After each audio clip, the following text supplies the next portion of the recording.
തുത്തിരി തുത്തിരി തൂ തുമ്പി തുത്തിരി തുത്തിരി തൂ തുത്തിരി തുത്തിരി തൂ തുമ്പി. എടി തുമ്പി, രാവിലെ ആണെങ്കിൽ ഒരു കോഫി കിട്ടുമോടി? ആദി, എനിക്കൊരു കോഫി വേണം.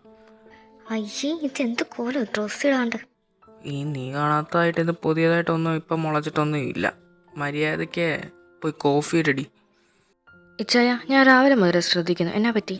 അത് പിന്നെ നമ്മൾ വീട്ടിലേക്ക് പോവല്ലേ, ആദിക്ക് എന്തെങ്കിലും ബുദ്ധിമുട്ടുണ്ടാവുമെന്നാ. നീ ഒന്ന് നോക്കിയേക്കണേടി അവളെ. എൻ്റെ കൊച്ചിനെ പിന്നെ ഞാൻ നോക്കാതിരിക്കുക. സോസിന് എന്തെങ്കിലും പറഞ്ഞു വന്നാൽ ബാക്കി ഞാൻ നോക്കിക്കോളാം. പിന്നെ മിയെ ഉള്ളത് കൊണ്ട് കൊച്ചൊറ്റയ്ക്കായതെന്നും തോന്നത്തില്ല. പിന്നെ അവനെ പിടിച്ച് ആരും ഒന്നും പറയത്തുമില്ല. ഇതെങ്ങനെയുണ്ട്? ഇത് നിങ്ങൾ കഴിപ്പം തുടങ്ങിയോ? അന്നെങ്കിൽ പിന്നെ എന്നെ ഒന്ന് വിളിക്കുക. അതില്ല, രണ്ടെണ്ണം കൂടെ കഴിച്ചോളൂ. അതെ, കഴിക്കാനൊന്നും ആയിട്ടില്ല. ഞങ്ങൾ ഉപ്പൊന്ന് ടേസ്റ്റ് ചെയ്ത് നോക്കിയതാ കേട്ടോ. ഇങ്ങനെയാണോ ഉപ്പ് ടെസ്റ്റ് ചെയ്യുന്നത്? എങ്കിൽ പിന്നെ എനിക്കും പപ്പയ്ക്കും മമ്മിക്കും ഒന്നും കാണത്തില്ലല്ലോ. ഇച്ചായ, ഇതിനെ വിളിച്ചോണ്ട് പോകുന്നുണ്ട്. എനിക്ക് ഇഷ്ടപ്പെടുന്നില്ല കേട്ടോ ഇവനെ. ഡാ, മര്യാദയ്ക്ക് ഇരുന്ന് കഴിച്ചിട്ട് പോകും, അല്ലെങ്കിൽ നീ ഇന്ന് പട്ടിണി കിടക്കും.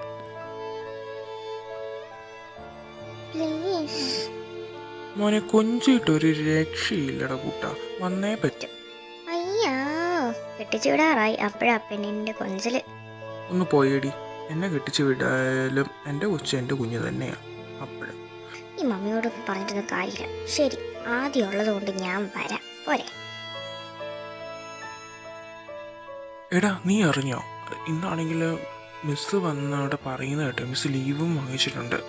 നമ്മുടെ കൂടെ ടൂറിന് അവരാരും വരുന്നില്ല. അവരുടെ കുടുംബ വീട്ടിൽ പോവാന്ന്. ഒരു നല്ല അവസരമായിരുന്നു, മിസ് ചെയ്തല്ലോ. ഇനിയിപ്പോൾ എന്നാ ചെയ്യാനാന്ന് ആർക്കറിയാം.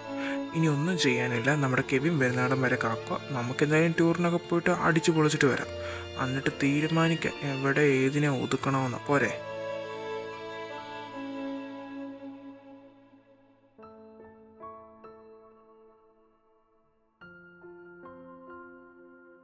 ഹലോ, പാക്കിംഗ് ഒക്കെ കഴിഞ്ഞോ? അതോ എന്തേലും എൻ്റെ സഹായം വേണോ? നീ എന്താടി അവിടെ തന്നെ നിൽക്കുന്നത്? ഇങ്ങോട്ട് കയറി വാ, കുറച്ച് പരിപാടിയുണ്ട്, അത് കഴിഞ്ഞിട്ട് വേണം.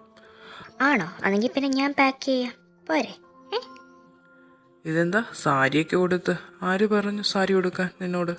എന്നതാണെങ്കിലും കൊള്ളാം. പിന്നെ ഇല്ലേ, ഞാൻ പാക്കിംഗ് ഒക്കെ കഴിഞ്ഞതാടി. ഞാൻ അതിനകത്ത് കയറ്റി വെച്ചേക്കോ, അതിനെ എടുത്തോണ്ട് പോയാൽ മതി. ആണോ? അതെങ്കിൽ പിന്നെ ഈ ചായൻ്റെ ജോലി കഴിയുന്നിടം വരെ ഞാൻ ഇവിടെ നിൽക്കാം. അവിടെ എല്ലാവരും റെഡിയായി കേട്ടോ, വേഗം തീരുക. ഹലോ, എടാ വരുന്നില്ലേ ചായ? ഇവളും ഇവിടെ ഉണ്ടോ? എടിയേ ബാ, ദേ അവിടെ മമ്മി തിരക്കുന്നുണ്ട്. ഇത് സുന്ദരിയായിട്ടാണല്ലോ ഞങ്ങളുടെ ആദിക്കൊച്ച്. ഇച്ചയ വന്നേ, ഇറങ്ങാൻ സമയമായിന്ന്. അവരെന്തായാലും ഇപ്പം വരത്തില്ല. എടി, നീ അവരുടെ കാര്യം നോക്കാതെ നീ എന്തിനാ ഇവിടെ വന്ന് എൻ്റെ അടുത്ത് നിൽക്കുന്നത്?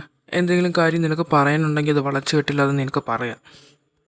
ഇച്ചായന് നമ്മുടെ ചെറുക്കൻ്റെ കാര്യത്തിൽ വല്ല ശ്രദ്ധയുണ്ടോന്നേ? അവന് കെട്ടുപ്രായമായി എന്നുള്ള ചിന്ത വല്ലതും ഉണ്ടോ? നമുക്ക് അവന് വേണ്ടിയിട്ട് ആദ്യം ഒന്ന് ആലോചിച്ചാലോ? ആദ്യമോളെയോ? നിന്റെ തലയ്ക്ക് എന്തെങ്കിലും ഓളമുണ്ടോ? ഇന്നലെ വരെ അവളെ പിടിക്കാത്ത നിനക്കിന്ന് പെട്ടെന്ന് അവളോടുള്ള സ്നേഹം പൊട്ടിമുളച്ചെന്ന് പറഞ്ഞാൽ ഞാൻ വിശ്വസിക്കത്തില്ല. നടക്കുകയില്ല. ഒന്നാതെ നീതി അവളെ നന്നായിട്ട് തന്നെയാണ് നോക്കുന്നത്. ഇച്ചായൻ ഇതെന്തോ പറയുന്നത്? എനിക്ക് ആ കൊച്ചിനോട് ദേഷ്യമൊന്നുമില്ല. എനിക്ക് സ്വന്തം മോളെ പോലെയാ. എൻ്റെ സൂസ, കൊക്ക എത്ര കുളം കണ്ടതാടി. എനിക്ക് നിന്റെ സ്വഭാവം അറിഞ്ഞുകൂടായോ? അതുമല്ല, നമ്മുടെ ചെറുക്കൻ്റെ സ്വഭാവം അത്ര ശരിയല്ലെന്ന് നിനക്കും അറിയാം, എനിക്കും അറിയാം. അതുകൊണ്ട് ആദ്യമോളെ അവന് ഞാൻ കൊടുക്കത്തില്ല.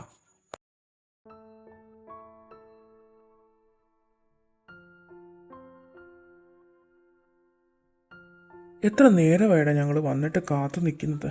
ഇതെന്നതാ ഇത്ര ലേറ്റ് ആയത്? നീ എൻ്റെ പൊന്നടവുവേ, ഒരുത്തിയുടെ ഒരുക്കമൊന്ന് കഴിയണ്ടേ അവളുടെ വീട്ടിൽ പോവാന്ന് പറഞ്ഞിട്ട്? ഞാനൊന്നുമല്ല, ചുമ്മാ ഒന്ന് പോയേ. അല്ലെങ്കിൽ ഞാൻ വല്ലപ്പോഴും അല്ല എൻ്റെ വീട്ടിലേക്ക് വരുന്നത്. പിന്നെ കുറച്ച് ഒരുങ്ങി എന്നൊക്കെ പറഞ്ഞിട്ട് എന്താ? രണ്ടുപേരും അഴക്കൊന്നും കൂടാതെ ബാ, നമുക്ക് കയറണ്ടേ? എല്ലാവരും വന്നോ? ബാ, കയറി വാ.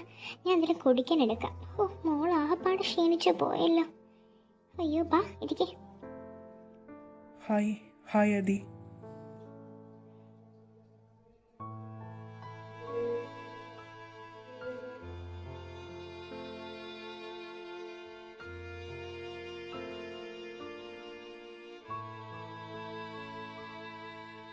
ഈശ്വര, ഇത് ഇച്ചായനൊരു പണിയായല്ലോ.